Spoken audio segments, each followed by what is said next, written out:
Welcome to Honeybee. Don't forget to like, subscribe, and hit the bell. Real stories of love, lies, and betrayal, where every truth stings. Let's begin. My name is Brandon, and this is a story of how a single conversation about a prenup exposed my fiancée's real motives and saved me from walking into a marriage based on money rather than love. I'm 34 years old, and I've spent the last 12 years building a life I'm truly proud of. After earning my degree in computer science, I worked at a few tech companies before launching my own software consulting firm. Slowly but surely, the business grew. Over the years, I also built up a diverse stock portfolio and even bought a piece of land, waiting for city approval to build a 4-bedroom home where my fiancée and I plan to live after the wedding. By most standards, I was well on my way to living the so-called American dream. Through hard work and smart decisions, I met Josephine 3 years ago at a networking event for young professionals. She was working at a mid-sized advertising agency, and we struck up conversation about something random that somehow turned into a long and lively discussion. Josephine was beautiful, articulate, and genuinely interesting. By the end of that event, I knew I wanted to see her again, so we exchanged numbers. That same night, I messaged her to keep the conversation going. Our early dates felt easy and natural. Josephine had her own career, her own apartment, and her own group of friends. She came from a stable middle-class family. Her dad was a high school principal, and her mom worked as a nurse. She wasn't struggling financially, but she wasn't wealthy either. She seemed to admire that I was ambitious and successful without flaunting it. By our third date, I was already falling for her. 3 months later, I finally confessed my feelings, and I was relieved when she told me she felt the same way. That first year together was everything I could have hoped for. Josephine supported my business, understood when I had to work late or travel for client meetings, and had her own ambitions and hobbies that made our time together feel intentional rather than forced. We traveled, attended work events for each other, and slowly merged our social circles. By the second year, we were spending nearly every weekend together and having serious talks about marriage and the future. But during those conversations, I noticed something. Josephine's curiosity about my finances seemed to grow. I was doing well, but I wasn't in the habit of sharing every detail.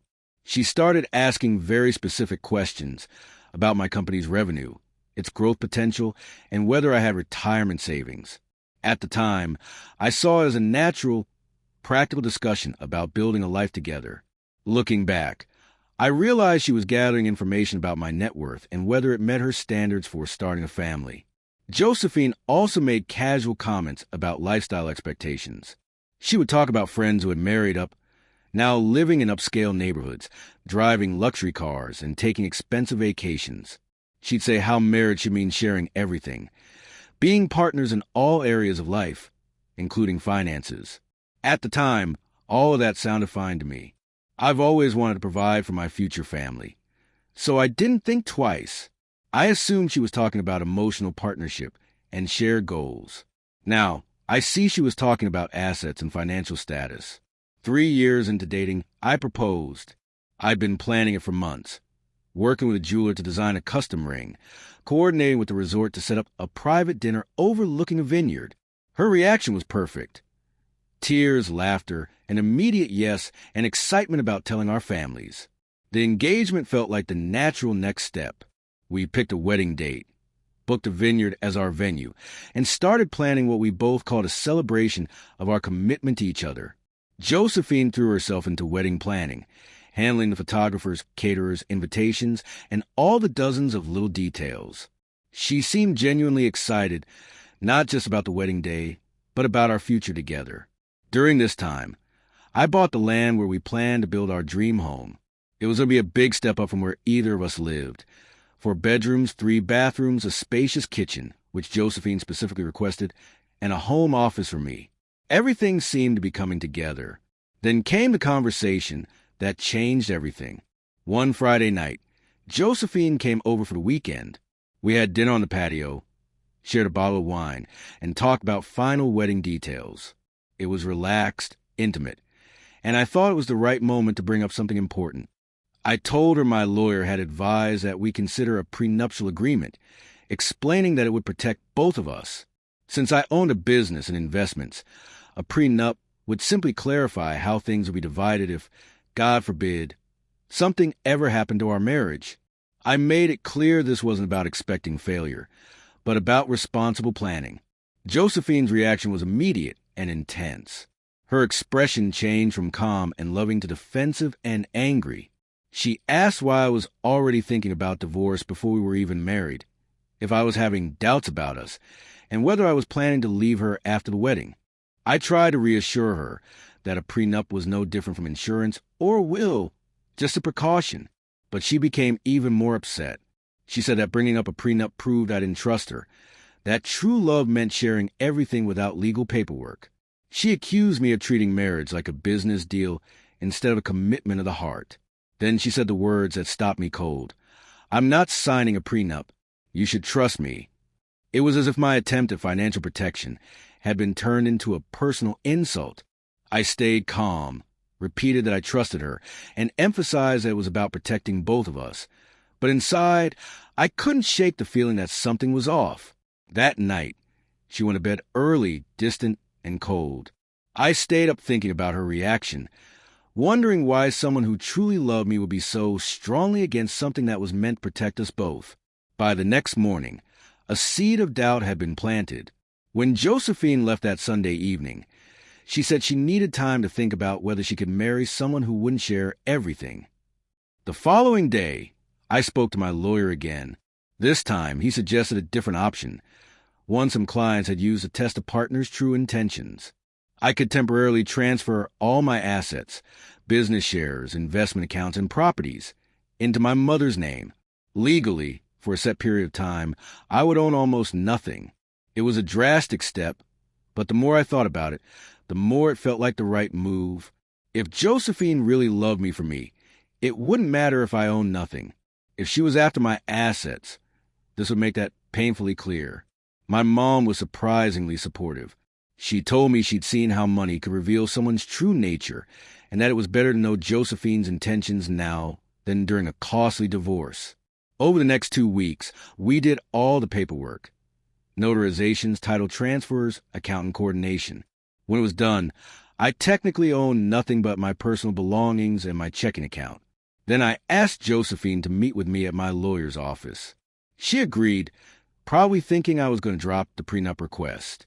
Instead, she was handed documents showing that all of my assets had been transferred into my mother's legal ownership. Her face went from confused to shocked. She asked what this meant for our marriage, for the house we were supposed to live in, for our future together. I told her calmly that since she didn't want a prenup, I'd taken assets completely out of the picture. Now, we could marry purely for love, without financial concerns influencing anything. The silence was heavy. Josephine just stared at the papers, then at me, then back at the papers. At first, she nervously laughed, as if thinking this was a trick to get her to agree to a prenup. When she realized the transfers were real and legally binding, her questions revealed everything I needed to know. She worried about my mother's age, asked what would happen to the assets if something happened to her, and focused almost entirely on financial security and lifestyle. Not once did she say, "This doesn't matter, I love you anyway." Not once did she say she was happy we could now build a life with love as the only foundation. Instead, she became visibly upset, realizing that marrying me no longer came with the financial upgrade she'd been expecting. I thanked her for being honest and told her I was glad we could now marry for love only. Josephine sat frozen, realizing that her refusal to prenup had led to this very situation, a marriage without guaranteed financial gain. A week later, she became even more distant. 2 weeks later, she asked to meet for coffee. That's when she ended the engagement. She said my decision to transfer assets had changed the dynamic of our relationship, that marrying someone with no assets was too risky, and that she needed security and stability in a partnership. She framed it as being about trust and communication, but it was obvious she was focused on money. Josephine returned the ring and said she wanted to focus on her own financial independence. Later, mutual friends told me she admitted she couldn't marry someone who owned nothing, that she had expected marriage to improve her financial standing, and my decision had taken that away. I spent the next month canceling the wedding plans and notifying guests.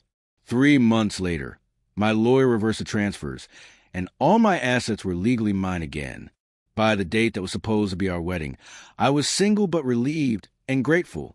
That entire ordeal cost me some legal fees and stress, but it saved me from marrying someone who valued my bank account more than my heart. Looking back, her reaction to the prenup had already given me the answer. Someone who truly loves you should have no issue signing a fair agreement that protects both people. The asset transfer was just confirmation. Josephine taught me that money reveals character, and that sometimes the best marriages are the ones that never happen. If you're with someone who gets angry when you discuss financial protection, who seems more interested in your assets than your soul, take that seriously. Love doesn't require you to put yourself at risk to prove your commitment. True partnership respects and protects both people emotionally and financially. I may have dodged a bullet, but I gained a lesson I'll carry for life.